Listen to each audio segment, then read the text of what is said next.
ఇప్పుడు కొరియర్ ఎలా చేయాలో తెలియని వాళ్ళ కోసం నేను ఈ వీడియో అయితే అప్లోడ్ చేస్తున్నాను. మీకు ఎవరికైనా తెలియకపోతే ఈ వీడియో కంప్లీట్‌గా చూడండి. మీకు నేను అయితే కంప్లీట్ డీటెయిల్స్ ఇందులో ఇస్తాను. మీకేమైనా డౌట్స్ ఉంటే నాకు కామెంట్ చేయండి. అయితే కవర్ అయితే ఇట్లాంటిది తీసుకోవాలి. ఇట్లాంటి కవర్స్ మనకి మీషోలో, ఫ్లిప్‌కార్ట్, అమెజాన్‌లో ఎందులో అయినా దొరుకుతది. ఒకవేళ ఈ కవర్ మీ దగ్గర అవైలబుల్‌గా లేకపోతే ఒక కవర్ మంచి కవర్ తీసుకోండి. ఎట్లా అంటే అది స్ట్రాంగ్‌గా ఉండాలి, చినిగిపోకూడదు.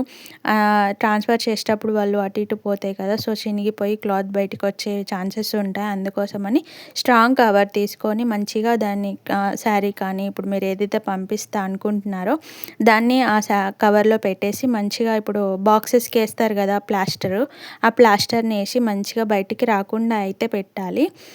ఇట్లాంటి కవర్కి అయితే ఇట్లా ఎన్వలప్ వస్తుంది. మనం అడ్రస్ కవర్ పేపర్ అనేది అందులో పెట్టి స్టిక్ చేస్తే అయిపోతుంది. దానికి ఒక స్టిక్కర్ లాగా వస్తుంది, బయటికి రాకుండా ఉంటుంది, సేఫ్గా ఉంటుంది. కొరియర్ కవర్ కాకుండా నార్మల్ కవర్కి పంపిస్తే ఒకవేళ పేపర్ చినిగిపోయిన సేఫ్ కోసం మార్కర్తో కవర్ పైన పిన్ కోడ్, ఫోన్ నెంబరు, వాళ్ళ నేమ్ రాయండి. సేఫ్గా ఉంటుంది, మీకు రిటర్న్ రాకుండా ఉంటుంది. దాని మీద చూసైనా వాళ్ళు కొరియర్ చేయగలుగుతారు అనమాట.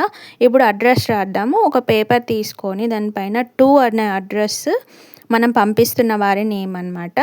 ఫ్రమ్ అడ్రస్ మనది, ఇప్పుడు నా అడ్రస్ నేను ఫ్రమ్లో రాయాలి. 2 అనే అడ్రస్ మాత్రం నేను ఇప్పుడు కరీంనగర్ పంపించాలనుకుంటున్నా. 2 అడ్రస్ కరీంనగర్.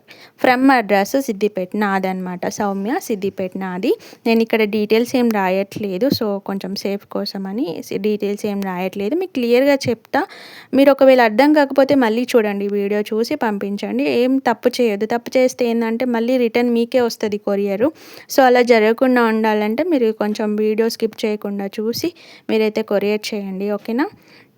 ఇందులో 2 టైప్ అడ్రస్ అయితే రాస్తారు. ఇది సిటీస్కి అయితే వేరే రాస్తారు, విలేజెస్కి అయితే వేరే. ఏం లేదు, డిఫరెన్స్ ఏముంటుందంటే సిటీస్కి అయితేనేమో name, address, pin code, landmark, phone number, city అని రాయాలి.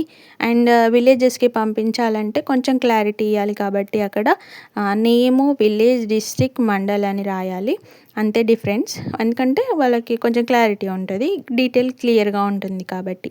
సో ఇక్కడ అడ్రస్ రాయాలి అండ్ ల్యాండ్ మార్క్, సిటీ అన్నీ కూడా రాయాలి.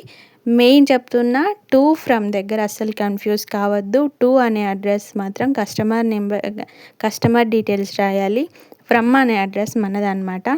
ఒకవేళ మీరు 2 ఫ్రమ్ అటు ఇటు పెట్టినా కూడా మళ్ళీ రిటర్న్ మీకే వస్తుంది కొరియర్. అదొక్కటి మాత్రం చూసుకోండి. పిన్ కోడ్ కరెక్ట్గా ఉండాలి అండ్ మొబైల్ నెంబరు, వాళ్ళ నేమ్ ఇంటి పేరుతో రాస్తే ఇంకా better. Pin code, mobile number, వాళ్ళ ఇంటి నేమ్ కరెక్ట్గా ఉండాలి. పిన్ కోడ్ ఏమాత్రం తప్పైనా కూడా మీకే వస్తుంది. ఇప్పుడు ఇలా అడ్రస్ రాసేసి అయితే మీరు విలేజెస్కి అయితే అలా రాయండి, చెప్పాను కదా. సిటీస్కి అయితే ఇలా రాయండి. ఇప్పుడు ఈ పేపర్ని మనము ఎన్వలప్లో పెట్టేసి మీ నియర్ బైలో ఉన్న పోస్ట్ ఆఫీస్లో వెళ్ళి ఇచ్చేసి రండి. మనకు అక్కడ అది ఎంత వెయిట్ చూసి వాళ్ళు ఛార్జ్ చేస్తారు. దాన్ని తీసుకొని మనకు కస్టమర్కి పంపిస్తే అయిపోతుంది. పోస్ట్ ఆఫీస్లో మనీ తక్కువ అవుతుంది అండ్ ఎంత చిన్న పల్లెటూరుకైనా సరే డోర్ డెలివరీ కొరియర్ అవుతుంది. అది main. Post office safe and best option అనమాట. పోస్ట్ ఆఫీస్లో ఎంత చిన్న పల్లెటూరుకైనా సరే కొరియర్ అయితే ఉంటుంది అండ్ డోర్ డెలివరీ. మీకు అర్థమైందని అనుకుంటున్నా. ఒకవేళ మీకు ఏమైనా డౌట్స్ ఉంటే నాకు కామెంట్ చేయండి, నేను మీకు క్లియర్గా ఎక్స్ప్లెయిన్ చేస్తాను. మళ్ళీ ఆల్మోస్ట్ డీటెయిల్స్ అన్నీ ఇచ్చాను నేను. ఒకవేళ మీకు ఏమైనా డౌట్ ఉంటే నాకు కామెంట్ చేయండి, నేను మీకు మళ్ళీ నెక్స్ట్ వీడియోలో అప్లోడ్ చేస్తాను.